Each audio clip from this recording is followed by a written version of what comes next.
Hello everyone, I'm Ria and I'll be presenting this presentation on offences relating to marriage, which are defined in chapter 10 of IPC from section 493 to 498.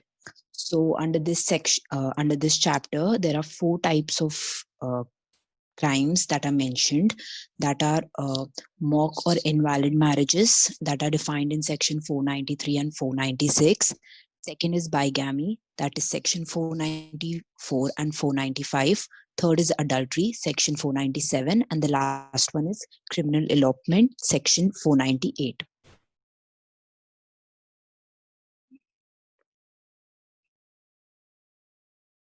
Oh God.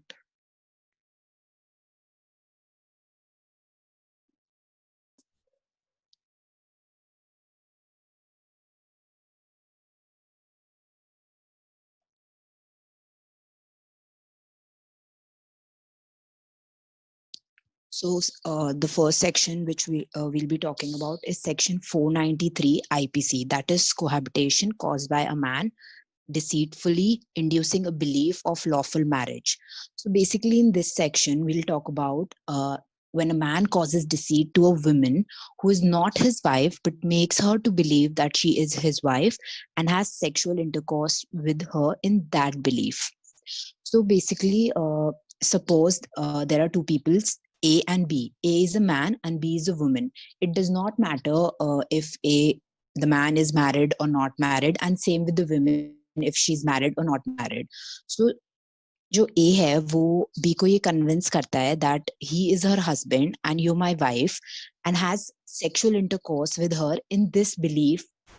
So this following act of sexual intercourse which the man has done under the belief, like making the wife believe that she's her lawful wife, this is punishable under section 493.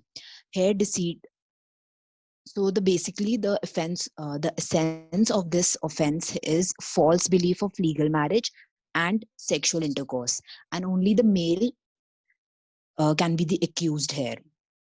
And the punishment under this act, under this section, is up to 10 years or fine.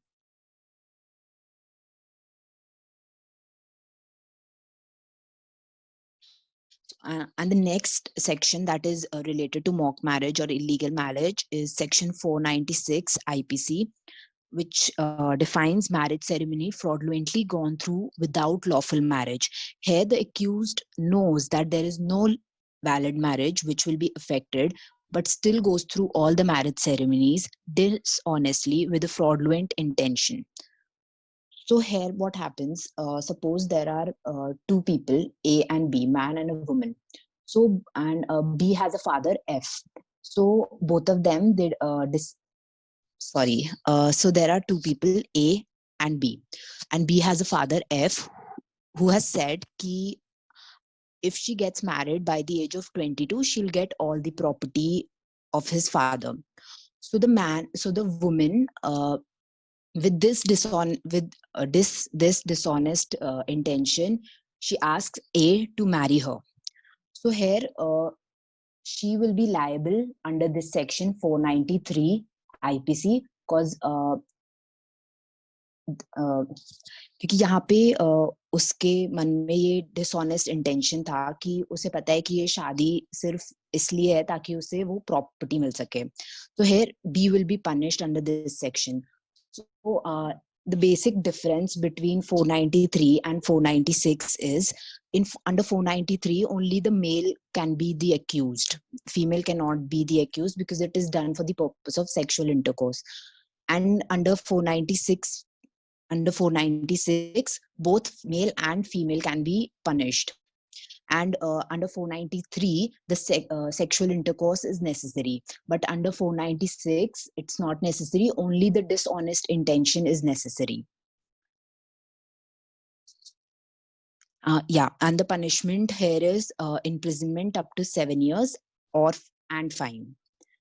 So next section is 494, that is bigamy. Bigamy generally means like marrying a second person in presence of the first spouse.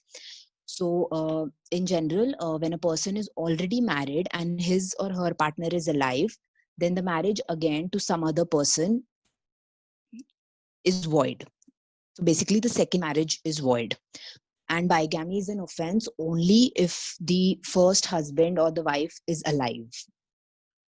So here the punishment is for 7 years plus fine. So under section 495, I'll be discussing this both these sections in connection because they are connected. So under 495, it's the same offense, but here, so under 495, you conceal the facts, as in you hide the facts from your first and the second wife that you're already married. So that is why this is known as an aggravated form of 494, because here you don't have the consent of your first wife, neither do you tell your second wife that you're already married. But under section 494, your first spouse knows about your second marriage, and even your second spouse knows about your first spouse. But still, if you're marrying when your first spouse is alive, it's punishable under 494. It does not matter whether you have the consent of your first wife or you don't have the consent of your first wife. So in section 494, bigamy is punishable for 7 years plus plus fine. And under section 494, the same offense is punishable for 10 years and fine. And 495 has a stricter punishment because you're not telling the first and the second wife, so keeping them you're keeping both of them in a belief that, well, a dishonest belief. So another thing that I want to discuss is that bigamy is the only offense in the IPC in which the concept for Hindu, Christian, and Parsis is different from Muslims. So according to Hindu marriage law, under section 11, second marriage has been declared void if the first marriage is present and the spouse is alive. And under section 17, such marriage is punishable under section 495. And whereas for Muslim, the Muslim man can marry up to 4 times, because Muslim, it's polygamy for males, but the Muslim females, she can only marry once, and and the Muslim females are punishable under section 494 and 495. But there's a catch here, that if the Muslim man marries under Special Marriage Act, then he would be guilty under section 494 and 495. So next section is